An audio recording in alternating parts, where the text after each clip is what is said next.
So the thing that I was like super hyped to talk about in New York was apparently totally stole the name of this podcast, and I didn't even realize it. Wait. Oh, I told you in New York? No. No. You told me before that. You're like, hey, did you realize that this is whatever from Radiation Black Bodies? Like Josh. Yeah, Josh is You're like. like, wait, you steal something from Josh and you're not even gonna fucking name him? You don't even remember his fucking name? I couldn't remember which one it was. That is just rude. They both have J names, and his name on Instagram is something fake. It's a famous mathematician. Okay, well. Yeah, read a book. No. But also, it looks like Ache by Sev, and I was like, don't know if it's a famous mathematician. I think it is. Shit talker.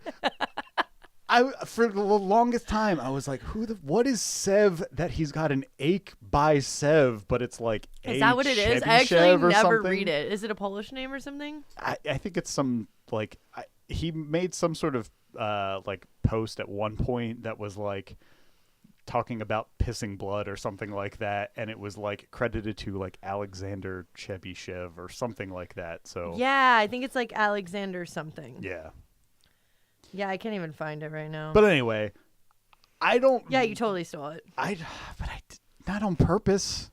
Yeah, I think he changed it, right? No, he didn't, because I was like, what? No way! I gotta go look at this, and I like went, and I was like, son of a. Yeah. I think I told him, and then he was like, I'll change it. Don't worry. And I'm like, wait. All I was telling you is like, hey, I hope you don't mind. Yeah. Now you're embarrassed. And now you'll change the Instagram handle thing. It's like the tagline thing.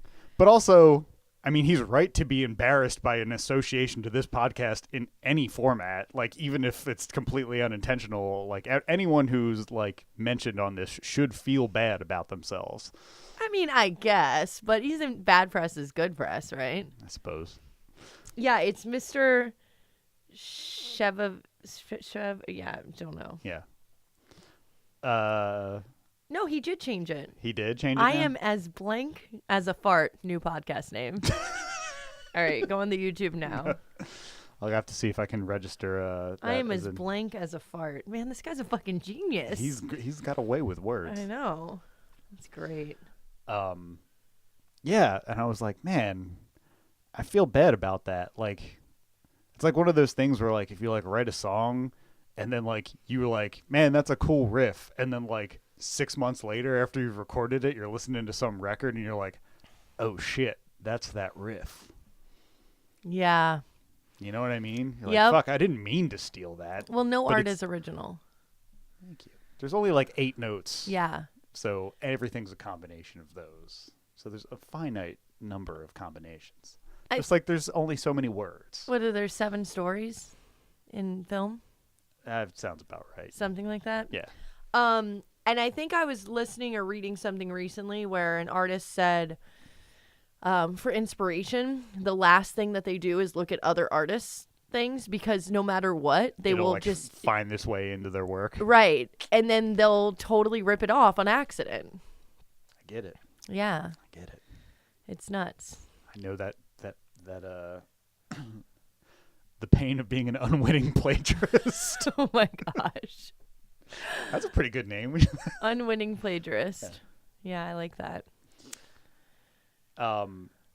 Yeah, so I didn't mean to not record the live podcast. I just thought that I may have shit myself and not known, and then I thought that maybe someone shit on me, and then I thought that maybe I wiped someone else's shit all over me. So at that moment, I didn't really have the time.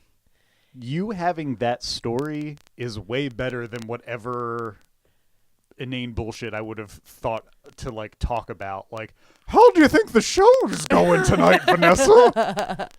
You know, it's so good I could shit myself. Like, you know, you got to be shitting me right now. My favorite part about the New York show was the food you were eating while my band that's been playing for 3 years that you've yet to see was playing at a show you booked. Was that your favorite part, or was there another part that was better? Yeah, that was pretty much it. I mean, I had many favorable moments. I was extremely proud of myself for actually showing up on time to both of my shows, not just one, but both. And one I was earlier than Brian. The other, I think we arrived around the same time. Maybe I was slightly earlier, but I was pretty impressed with that. And, Wormrot show. I was, that was the arrived around the same time as Brian. And I was early, so I was sick. I was just incredibly stoked. And I had a word with you. I was very hungry, so I went to get food with my boyfriend. And, we're walking to this, vegan joint that's newer up the street. We grabbed something to go. I'm, feeling like I should have called ahead, but, it's fine. You said we had 20 minutes. I'm not saying it's your fault. I'm not saying it's their fault. Time slips away from me. I don't understand it. I come back. And right as I get there, you guys had finished. I didn't even hear the last note. So I just take an awkward selfie with your merch, before you arrive. This is my durian set. It's literally, it's so Vanessa. It's embarrassing. And I'm kind of proud, though. It's kind of cool that I still haven't seen your band. Actually, I think the only recordings I've heard are like the demo from 2.5 years ago. No, and the shit that you send me before it's done, where you're like, "Can you listen to this and tell me if this is loud enough?" I don't think I've actually listened to anything finalized. You're the worst friend. Yeah. Well, now that I know that you play Dr. Mario, the Super Nintendo version on Xbox, do we really have standards here? Really? I reached a point in my life when I could not justify having all of my Super Nintendo cartridges anymore. And there's a good resale market on them right now. So I sold a lot of them, and I just play them on the ROMs on the Xbox. I've reached a point in my life where I book bands that I don't watch.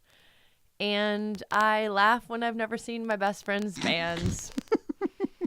I'm just oh yeah, that's cute.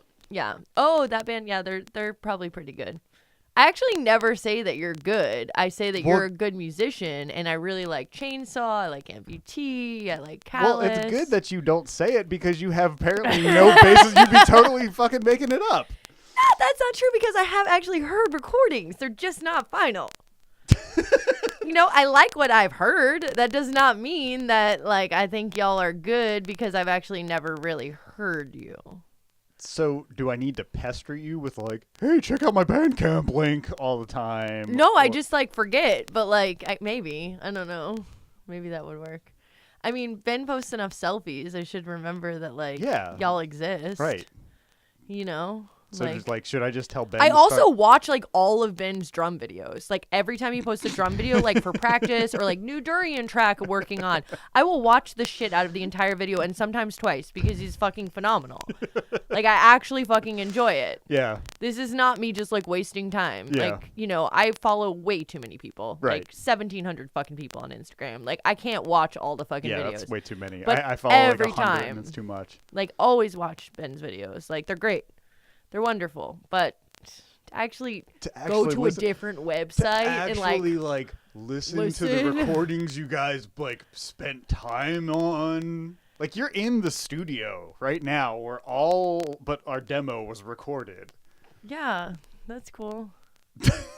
I mean, I don't have any material music either, so if I had a record, maybe I would This is all just an elaborate way for you to fish for free records. Oh, right. Speaking of records. Let me book his band, not watch them, start a podcast with him where I have to come down to Philadelphia to record every couple of months just to get a free record. Right. I'm going to pay money to go to Philly and travel to get a free record. That makes so much sense when I can just find it in the dollar bin. I waited a couple months. It'll be there. Oh, yeah. One of Colin's bands, the one with Paulo, Colin Marston, Gorguts, Boldark, Bus, Krallis, Interest, Christier, and then Paulo's band, put $1 or something on the record or something, or please find in the dollar bin. Yeah.